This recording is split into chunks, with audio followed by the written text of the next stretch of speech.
მინი. ვარ 20 წლის სწავლობ ბილიაში. რთული არის იმ ადგილის დატოვება, სადაც მთელი ცხოვრება გაატარდა, სხვაგან არ ყოფილიყარ რა არასოდეს. როგორი იყო გადმოსვლა თბილისში და როგორ შეუგვამ ყველაფერს ძალიან რთული იყო, იმიტომ რომ მენეტრებოდა ჩემი სახლი, ჩემი ძველი მეგობრები, ჩემი ოჯახის წევრები და ასე შემდეგ.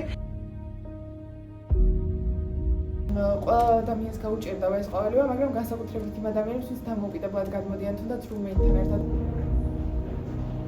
ვცდილობდი რომ შევუყვებოდი ამ ახალ გარემოს ახალ ადამიანებს და დღესდღეობით უკვე ვცდილობ რომ მოვერგო ავტომატ ისეთ თბილისურ ცხოვრებას, მაგრამ ხანდახან მაინც მენეტრება ხოლმე ჩემი სახლი.